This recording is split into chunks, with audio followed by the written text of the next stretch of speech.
Podcast ITEPOL. Saludos, soy Caco de ITEPOL y hoy en nuestra sección de podcast contamos con Alfredo Pacheco, intendente de Policía Local, es doctor en Psicología y Sociología, así como profesor de la Universidad de Valencia en el Departamento de Psicología Social. Con Alfredo vamos a tratar temas de aquellas cualidades que tiene que tener un policía, qué aspectos psicológicos son los que pueden influir en la vida y el trabajo del policía. Vamos a hablar de un tema tabú, como son los suicidios, así como si existen protocolos o instituciones a las que se puede acudir. Por último, también vamos a tratar el tema de cómo afrontar situaciones graves, del uso de la fuerza, como aquellos servicios, cómo llevarlos a cabo de cuando tenemos que dar malas noticias o tenemos una intervención con un suicida. Eso sí, antes de iniciar os queremos pedir, como siempre, un pequeño favor que os va a costar unos poquitos segundos, pero a nosotros nos va a servir de gran ayuda, que es comentar el audio, compartirlo, ya sea en iVoox o en iTunes, ya que nos va a ayudar a tener mayor visibilidad y llegar a otras personas interesadas. Ahora sí, damos paso a la entrevista. Bienvenido al podcast, Alfredo. La verdad que estamos encantados de que esté aquí, que llevamos bastante tiempo para poder concretar esta entrevista. ¿Qué tal? Pues muy buenas, encantado y bien recibido, porque la verdad es que sí que llevamos tiempo intentándolo y pues bueno, entre todo lo que tenía pendiente tenía muchas ganas de estar con vosotros. Pues nada, lo importante es que ya agradecido. Estamos aquí.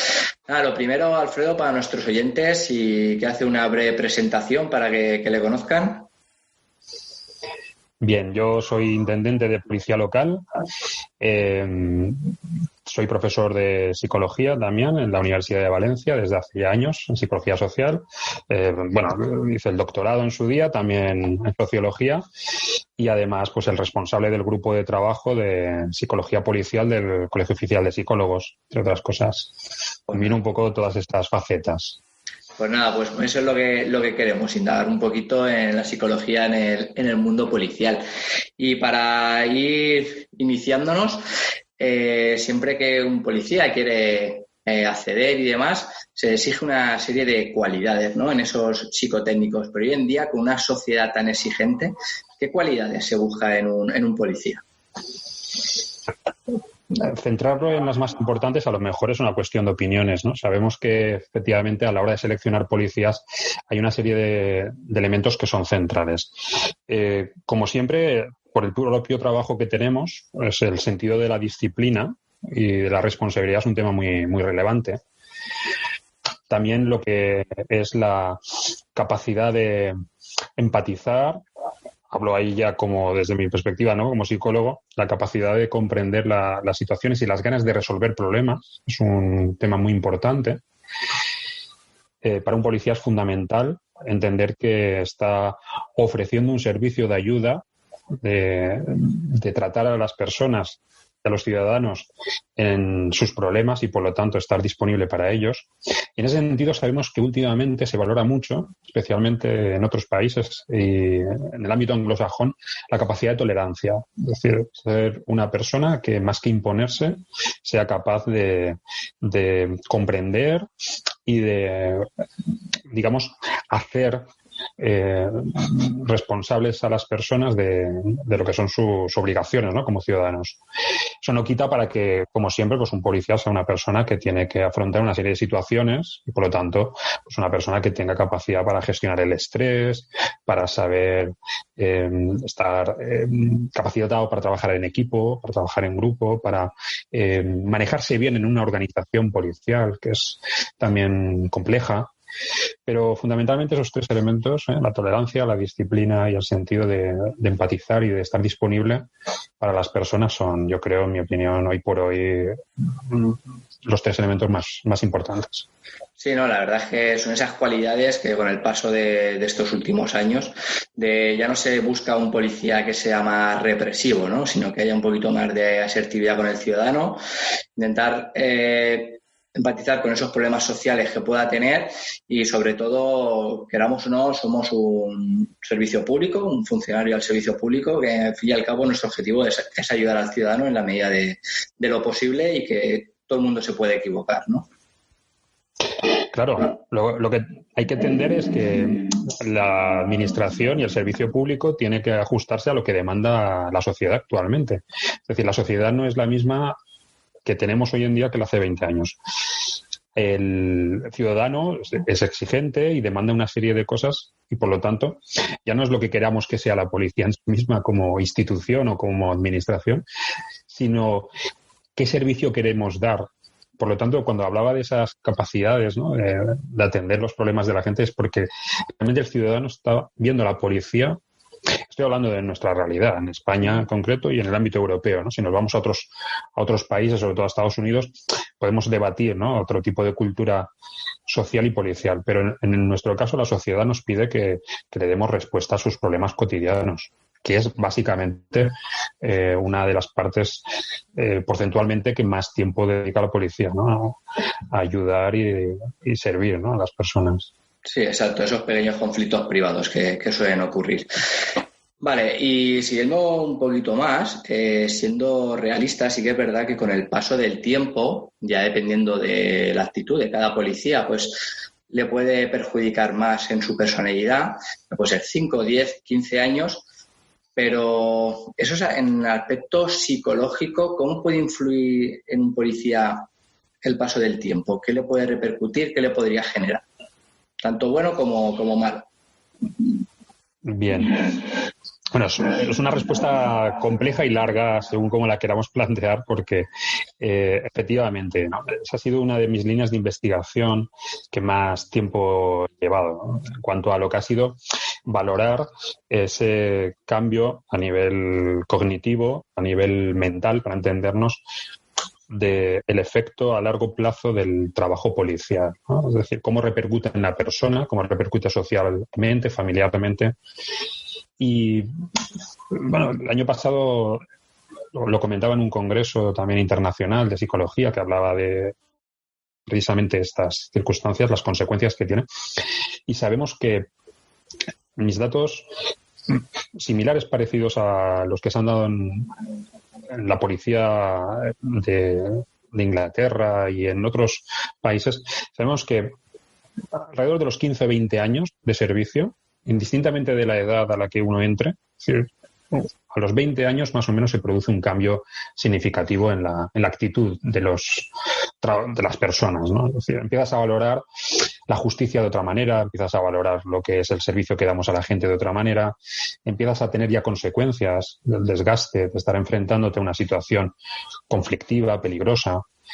Y por supuesto que el cambio que todos experimentamos por el mero paso del tiempo también influye, nos hacemos mayores. Sabemos que dependiendo de la capacidad de cada uno, las consecuencias serán unas u otras. Lo importante es prevenir sobre todo las consecuencias derivadas del estrés, de la tensión, que puede ser crónica, los problemas derivados de los conflictos internos, intrínsecos dentro de la organización y también cotidianos en el día a día en la calle. Y dependiendo cómo gestionemos ese estrés, las consecuencias serán menos gravosas, para entendernos, o serán más. Lo que sí que sabemos es que nuevamente aprendemos a ser más tolerantes. Un policía, cuanto más experiencia tienes, aprende a resolver los problemas sin imponerse.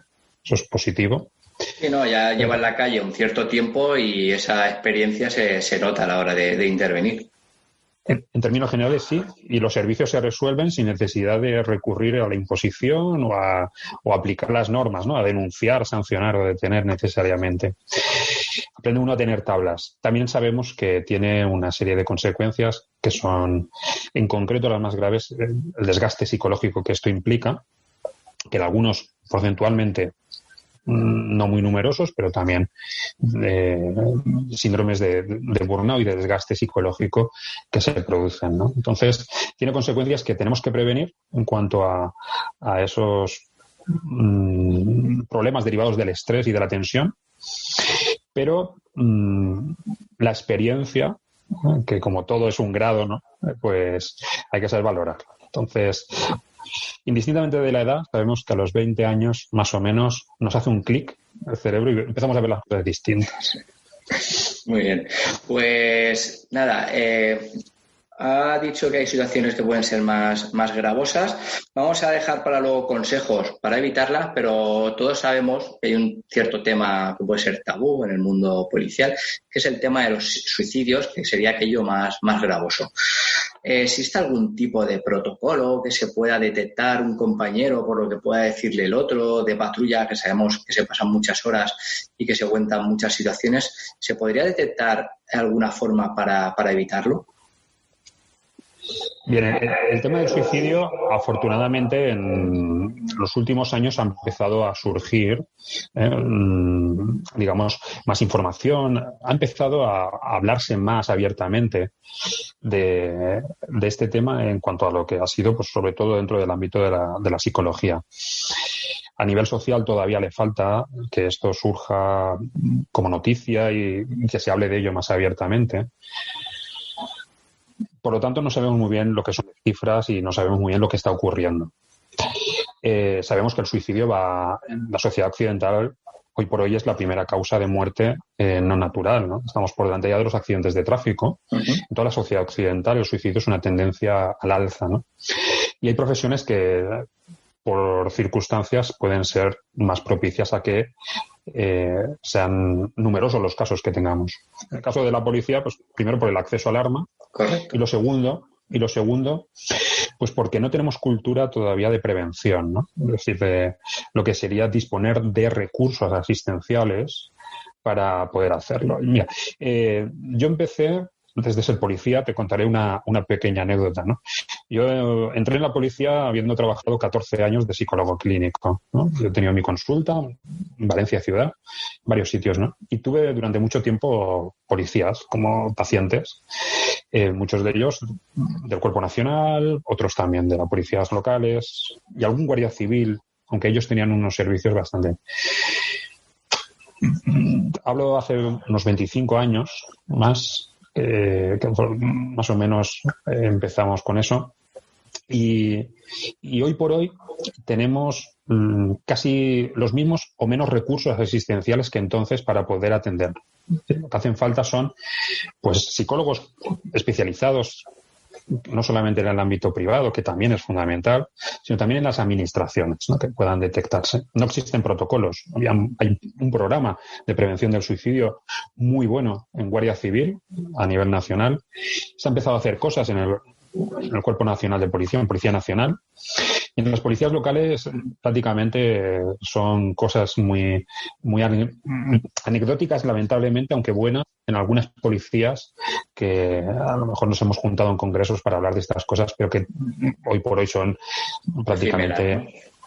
Son muy poco... Depende de que tengas ahí un jefe o tengas un psicólogo en concreto o alguien en un momento dado para que se pueda hacer, ¿no? Entonces, faltaría el disponer sobre todo de planes de revisión de lo que sería la salud mental, más o menos periódica, anual, o tal vez más allá, para detectar pues un poco los casos. Y luego, sobre todo, disponer de recursos para que cuando hay una persona que por su comportamiento puede hacerte sospechar, pues puedes derivarlo para que pueda hablar con alguien y a partir de ahí valorar.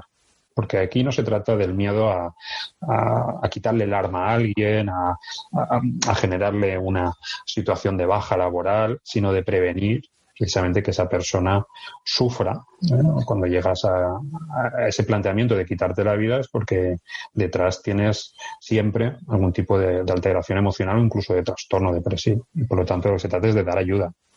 Pues aquí los compañeros son muy importantes, ¿no? Los compañeros, nuestro trabajo de policía es un trabajo de cultura fuerte, ¿no? Y la gente tiende a ocultarlo.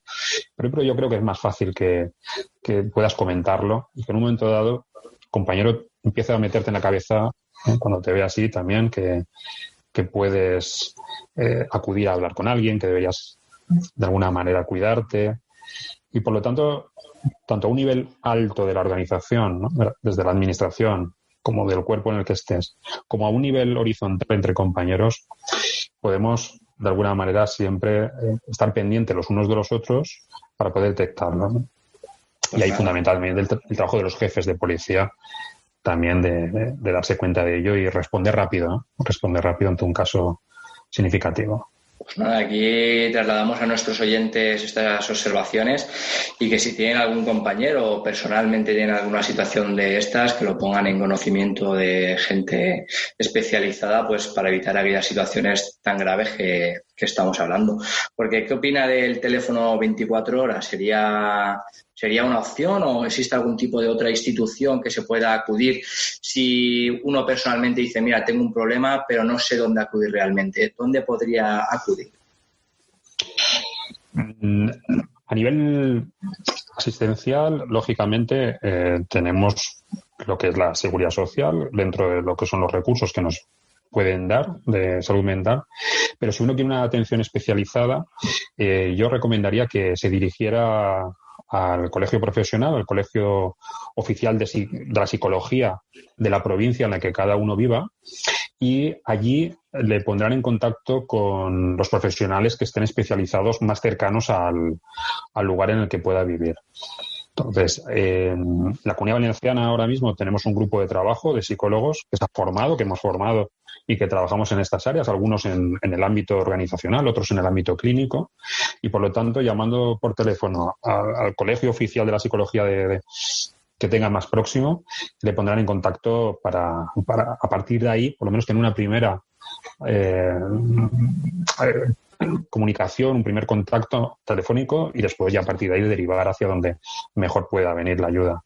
Entonces, una opción para los compañeros que nos estén escuchando es que puedan llamar al colegio oficial de psicólogos de su comunidad para esa primera toma de contacto, para que puedan ayudar y derivar a cualquier otra institución, ¿no? Lo normal es que llamemos para pedir que nos den el teléfono, es decir, que nos den la referencia del psicólogo especializado en esta materia que podamos tener allí. Entonces uno llama al colegio y pregunta, dentro de los psicólogos que estén en ese colegio, con quién puede hablar. Seguro que le derivan a más de una persona, sin duda alguna. Pues nada, esperamos que si algún compañero, por desgracia, está en una situación de esta y no está escuchando, pues antes de ir al extremo, pues que intente buscar esa ayuda, igual que si otro compañero sabe que algún compañero suyo está en esta situación, que también lo ayude. Otro tema que también, situaciones graves que tenemos los policías, cuando tenemos una intervención complicada en el que se hace uso del arma de fuego, etcétera, y que ha acabado con el fallecimiento, con la muerte del agresor, aunque esté justificado, que estés absuelto luego judicialmente, eso tiene que crear algún tipo de problema emocional al policía. ¿Cómo podría afrontarlo en volver a retomar si vuelve a su vida cotidiana? Bien, es un tema muy interesante, bastante investigado también, por otra parte.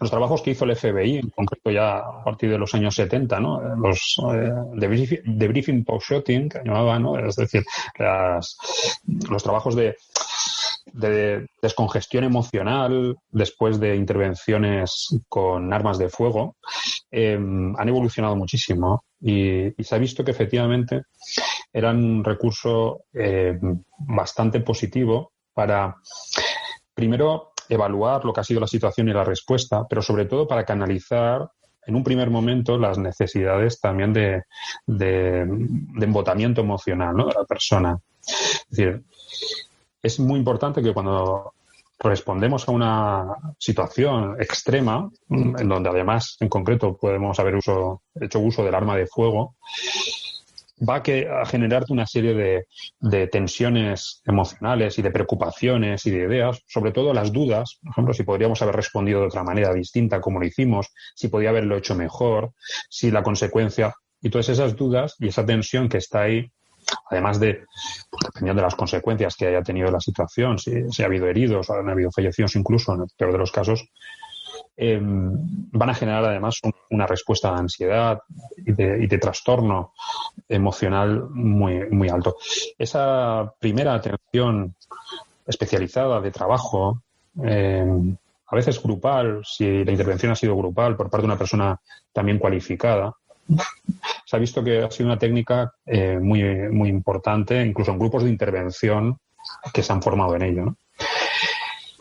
Aquí no tenemos esa costumbre, no tenemos esa práctica en términos generales de atender, pero sí que es bueno que después de ese tipo de intervenciones podamos de alguna manera canalizar y descongestionar emocionalmente, hablando con otra persona especializada. Puede ser un psicólogo, puede ser también un compañero formado dentro de la organización o fuera, en donde podamos expresar precisamente todo este tipo de cuestiones. Ese primer elemento, que es soltar lo que llevamos dentro, libera muchísimo y favorece que a largo plazo esa posibilidad de trastorno por estrés postraumático sea mucho menor, ¿no? O sea, sería lo que se conoce como el debriefing, sería. Sí, un debriefing emocional, un trabajo precisamente de descongestión, ¿no? Tal vez sería un porcentaje de profesionales. El tiempo normalmente suele ser suficiente para poder aliviar emocionalmente y poder canalizar las cosas apropiadamente. La mayoría de las personas no desarrollamos trastornos por estrés postraumático. Sin embargo, en algunos casos sí. Y esto, cuando se da, pues suele ser bastante duro, porque si se cronifica más en el tiempo, luego es difícil de tratar. Requiere ya de un trabajo especializado y clínico. Cuando una persona ya pues tiene recuerdos persistentes sobre los hechos que ocurrieron, cuando además tiene ya problemas de sueño, de evitación de los lugares, de cosas. Hay un cambio emocional también, falta de disfrute por las cosas que antes pues te gratificaban. Hay una serie de alteraciones también, un poco algunos casos puntuales también, dependiendo de cada uno, tiene respuestas también individualizadas. Y ahí el tratamiento muchas veces es la intervención cognitivo-conductual, el trabajo clínico, donde ahí hay ya tratamientos sobrados. Estos son los casos menores, ¿no? Pero la primera respuesta sería, siempre que ocurra algo, poder hablar con alguien y hablarlo en términos lo suficientemente tranquilos y positivos como para que esa primera tensión la liberemos.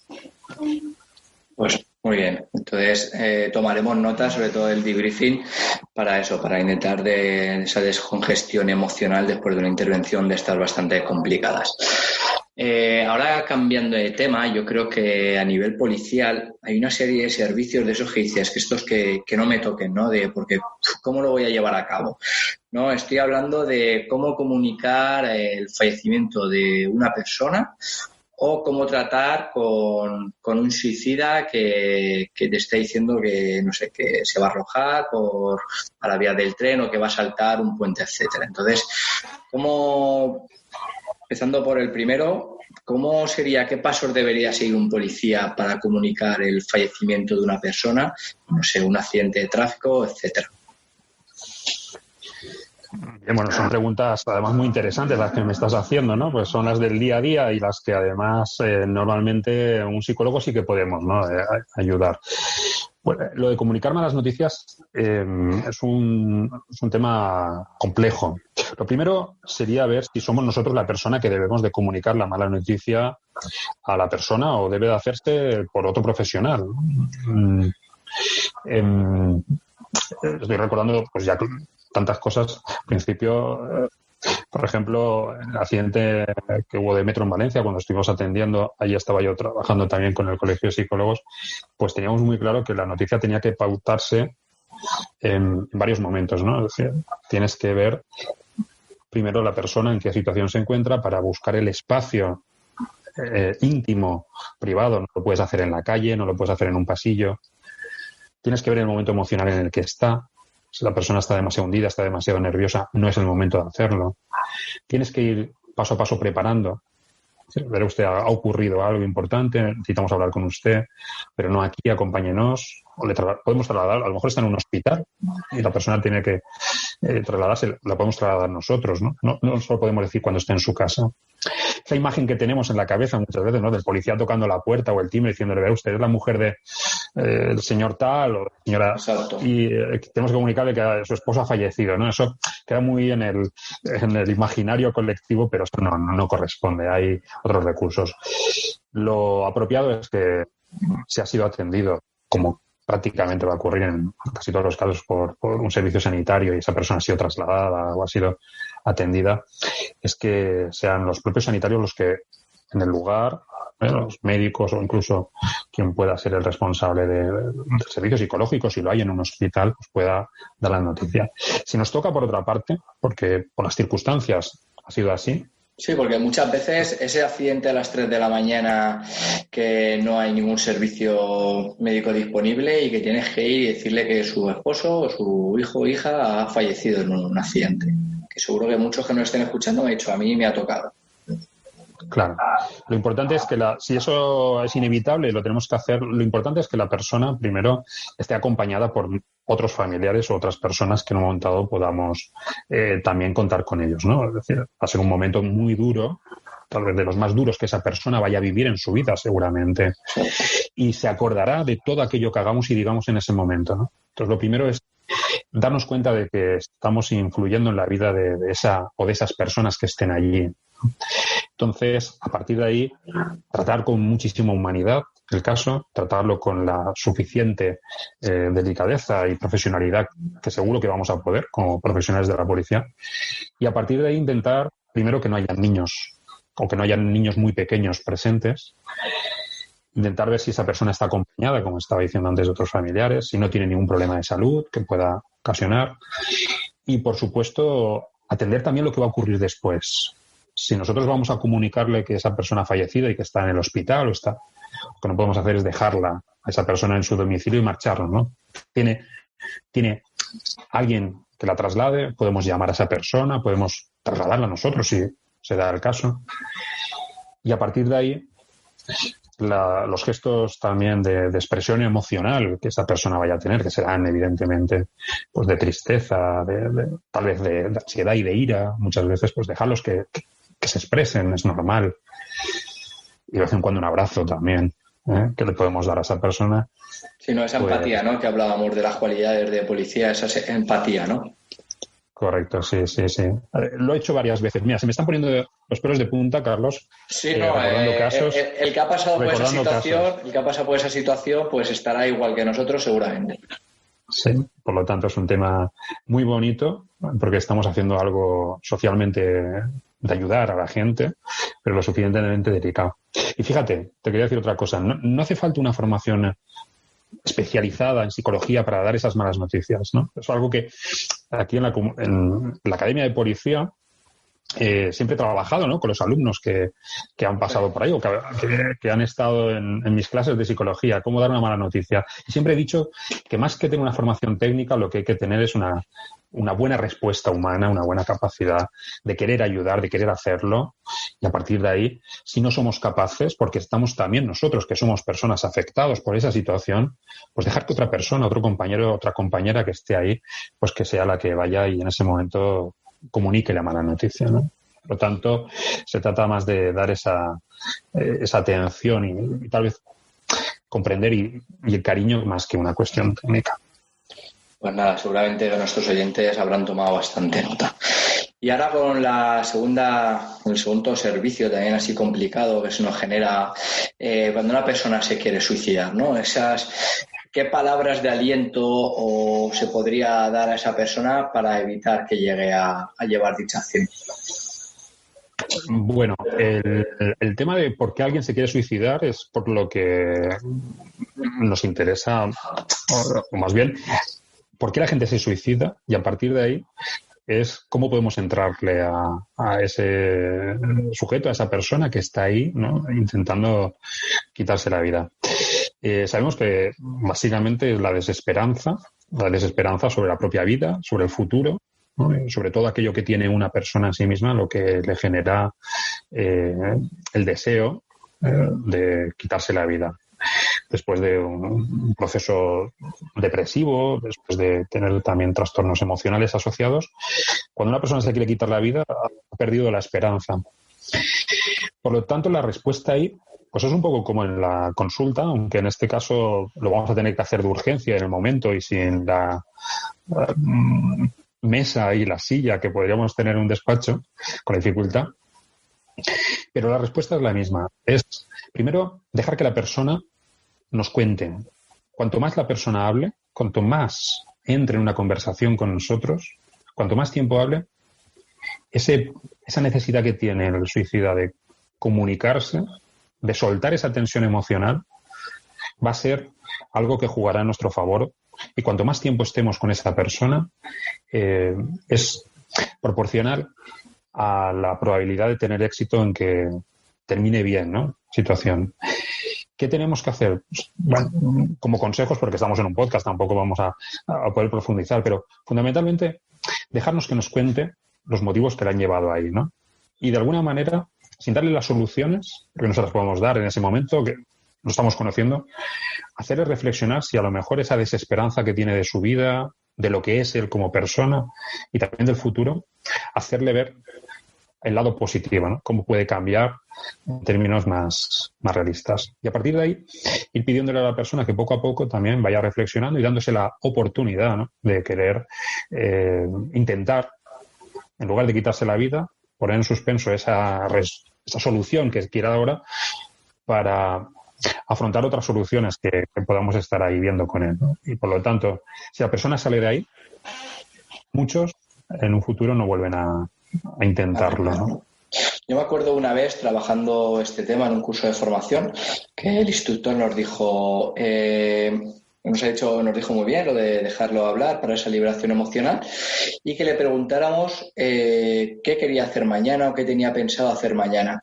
Porque si esa persona te decía que no tenía nada pensado, es que estuviéramos cautelosos porque tenía muy ciertamente que se quería suicidar. Pero si esa persona tenía algún objetivo para mañana o para la semana siguiente, seguramente a lo mejor no lo llevaría a cabo esa acción. ¿Qué opinas al respecto? Sí, es una buena cuestión. Lógicamente, tener objetivos te están marcando que tú tienes metas en la vida, tienes la esperanza de conseguir esas cosas, ¿no? Tienes realmente una expectativa positiva, que es la clave. Cuando nosotros le generamos expectativas positivas, generamos tareas, lo que hacemos es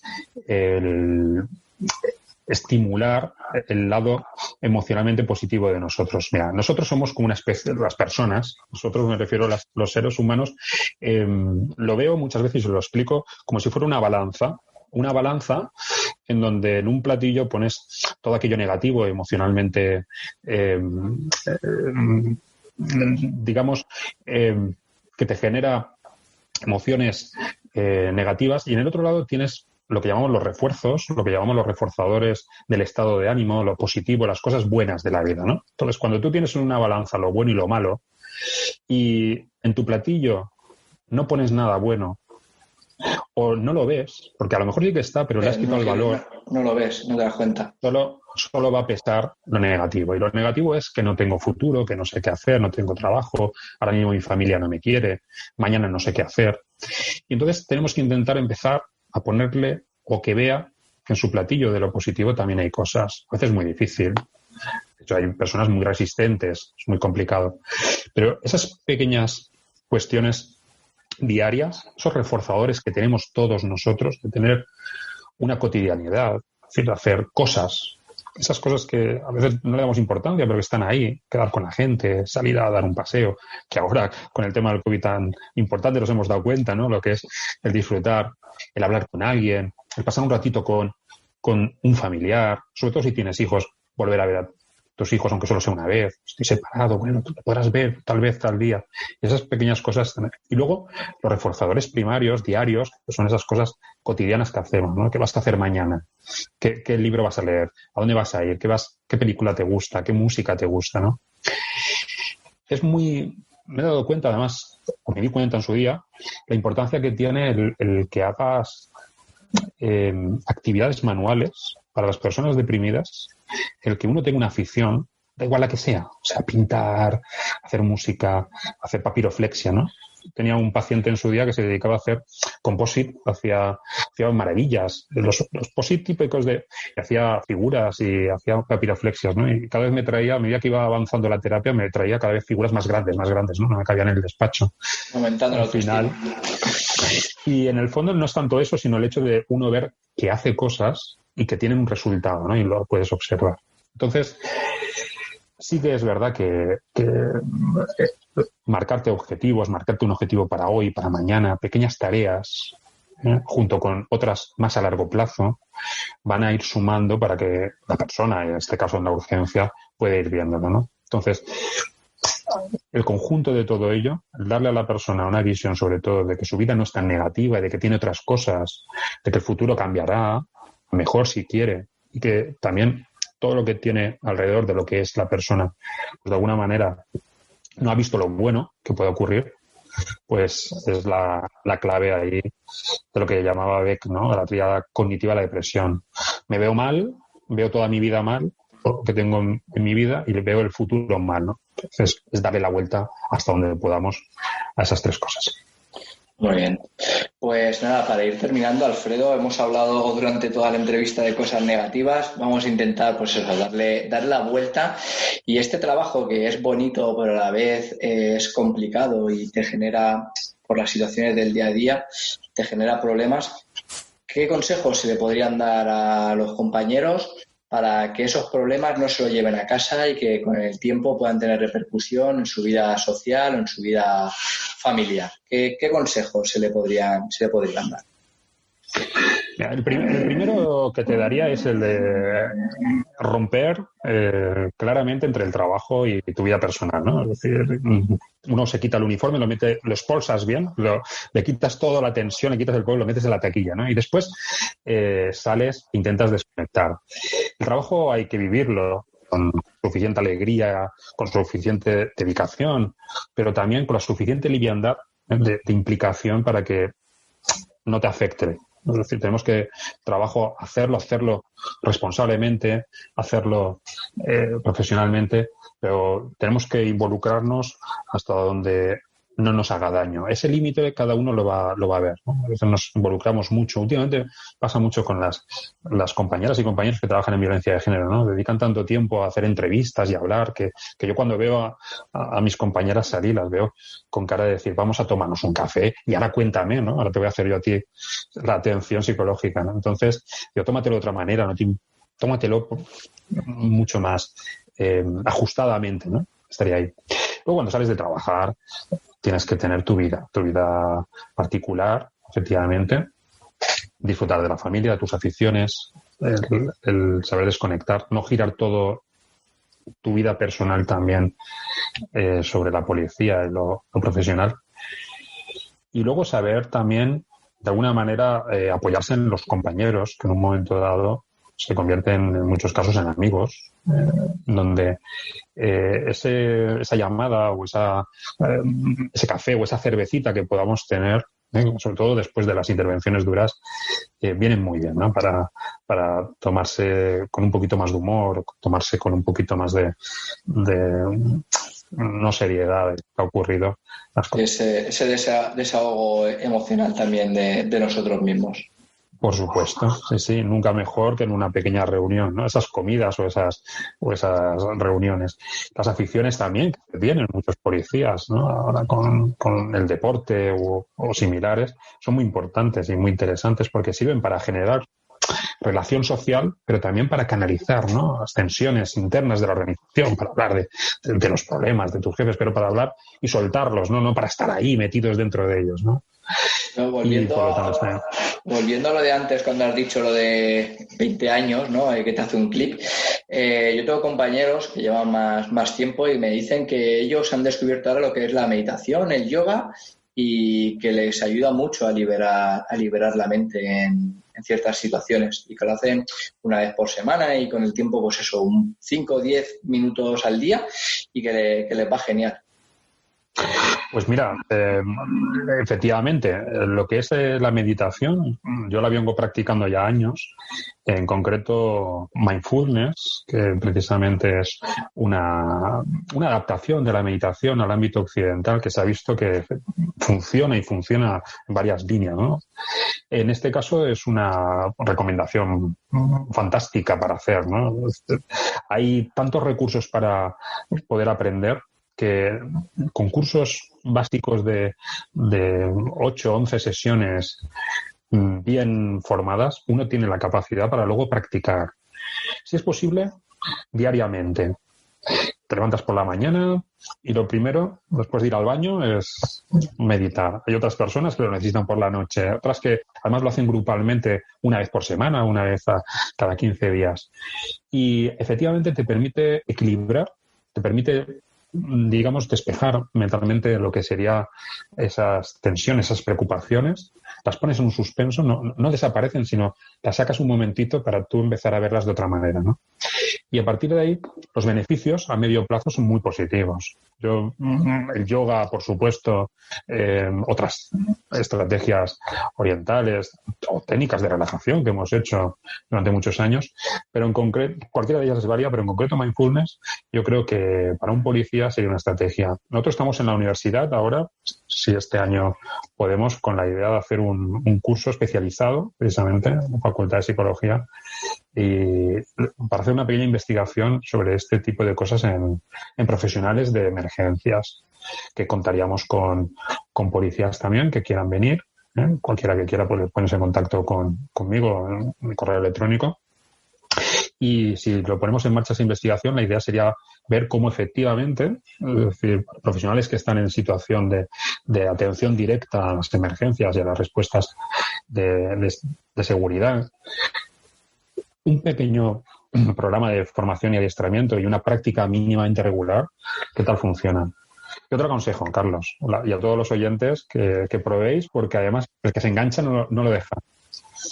Pues nada, si quieres luego para las notas de pie que dejamos, nos dices el correo o los datos para el tema de mindfulness, para que los compañeros, si alguno tiene interés, que se pueda contactar contigo para ello. Y nada, por último, Alfredo, después de toda esta charla que hemos llevado a cabo, ¿qué libro podrías recomendar para el policía que nos esté oyendo y decir, mira, este libro seguro que va a venir bien, por lo que sea? Te voy a recomendar un libro que nos va a sacar fuera de todo lo que es la clínica, pero que te va a permitir tener, al que lo lea, una visión más general de lo que es la vida, ¿no? Yo creo que hoy por hoy nos hace falta centrar lo importante.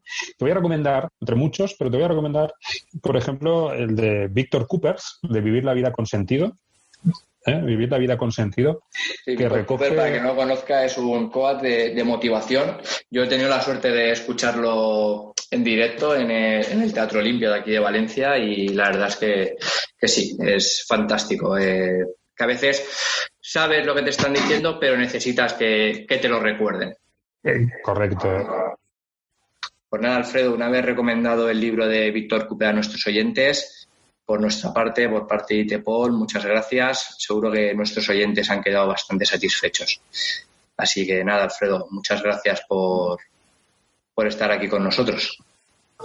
Pues muchísimas gracias a vosotros por invitarme, ha sido un placer y los mejores deseos y la suerte para ITPOL y para todos aquellos que nos estén escuchando. Pues nada, Alfredo, que vaya bien. Un saludo. Adiós. Chao.